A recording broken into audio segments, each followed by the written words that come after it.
I grind Yu-Gi-Oh! We are back with another video. This time we have a top 32 Peru National Championship Kashtira Fiendsmith Azamina Invoked deck profile. Make sure y'all like, comment, subscribe, share the videos. We on the road to 10K subs. Let's get there, but let's get into the deck profile.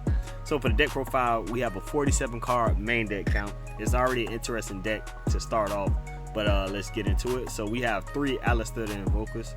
Basically, this is a fusion starter. Quick effect, you can send this card from your hand to the graveyard and then target one fusion monster you control. It gains 1000 attack/defense to the end of the turn. If this card is normal summon or flip face up, you can add one invocation from your deck to your hand. So this is basically your main starter right here. You want to add the invocation and start your fusion plays.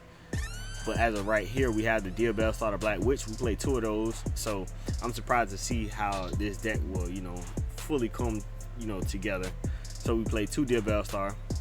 Then we have the Fiendsmith engine. We play 2 Fiendsmith Engraver, 1 Lacrima of the Crimson Tears, 1 Fable Lurie. So that's a small Fiendsmith package right there.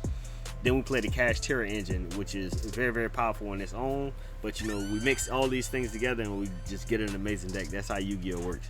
So play 2 Kashtira Unicorn right here, 2 Kashtira Fenrir. So basically just, not the minimum, but the mid-range of 2 and 2. 2 and 2 is good.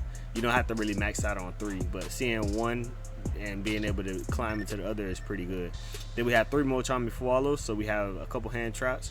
This is basically for going second, draw power. Each time your opponent special summons a monster from the deck and or extra deck, immediately draw 1 card. So we play 3 of these, 3 Ash Blossom and Joy Spring. Most generic hand trap in the game, basically to just stop your opponent plays from adding a card from the deck, special summon from the deck, or sending a card from the deck to the graveyard, which is really, really good. 3 Drone Lockbird. We are in the Mitsurugi Raizio, kind of meta, so 3 is pretty good. Drone Lockbird is very standard. Then we play 2 Effect Veiler and 2 Ghost Bell and Haunted Mansion. The Ghost Bell is really, really good, especially against Mitsurugi.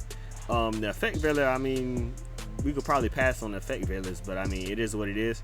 It is a Kashtira Fiendsmith deck, so those kind of decks you do want to somewhat max out on hand traps. Then we have the 2 Beast-Shields, Beast-Shield Magnemite, and then we have Beast-Shield Druid Swarm, so you can't go wrong with these 2. I think these 2 are basically played in the majority of Yu-Gi-Oh! Decks right now. Thought people were cutting them in Malice, but they're obviously good in Malice, so people are still keeping them in, despite playing 3 March here. So just playing these 2 are really, really good. And these 2 stops the Fiendsmith engines in other decks as well. Then we play 1 Invocation, which is really, really interesting. Fusion summon 1 fusion monster for an extra deck using monster for in hand as fusion material. If summoning an invoked monster this way, you can also banish monster from your field and or either player's graveyard as fusion material. If this card is in your graveyard, you can target one of your banished Alistair Invoker, shuffle it into the deck, and if you do, add that card to your hand. You can only use this effect once per turn. 3 Magical Meltdown. When this card is activated, you can add 1 Alistair the Invoker from your deck to your hand. The activation of your cards and effects that includes the effect that fusion summon a fusion monster cannot be negated. Also, your opponent's cards and effects cannot activate when a fusion monster is fusion summoned this way. You can only activate 1 Magical Meltdown per turn. Then we play 3 Wanted the Sinful Secret Spores. So this is basically being able to add the best art to hand, and also extra draw 1 is really, really good. Then we have 1 Deception and Simple Spoils, 1 the Hollow Azamina. So we play the Azamina stuff, which is really, really good. Omni Never Hurt Us, and it's a fusion as well. 1 Kashtira Birth, 1 Pressure Planet Race Off, 1 Fiendsmith Track, 1 True Protective Talents, 1 Call by the Grave, 2 of the most powerful 1-ofs in the game, 3 Infinite Permanents, 1 Fiendsmith Paradise, and 1 Simple Spoil Slumber of Morian.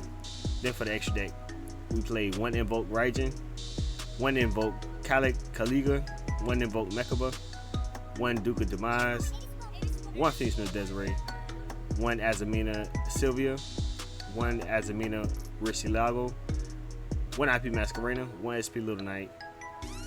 Then we have the 1 Artemis, the Magistress Moon Maiden, 1 About Q, the Lightless Shadow. Okay, so we had a Fiendsmith stuff, so of course we were playing, Fiend shenanigans. So we have the About Q in the deck, 1 Underworld Goddess, 1 Moon in the Closed Heaven, 1 Fiendsmith Requiem, and 1 Fiendsmith Sequence. So for the extra deck, looks kind of standard. 3 Artifact Lancia, 3 Nibiru Primal Vein, 1 Change of Heart, 1 Harpy's Feather Duster, 2 Lightning Storm, 3 Solemn Judgment for going first, 1 Angel Statue, and then we have the 1 Silhouette Rabbit for, you know, your regular, you know, Link 2 and then set trap, you know, play. So that is it for the Kashtira Fiendsmith Azamina Invoked deck profile. Make sure y'all like, comment, subscribe, share the videos. It's your boy I Grind Yu-Gi-Oh! Top 32 Peru National. We out.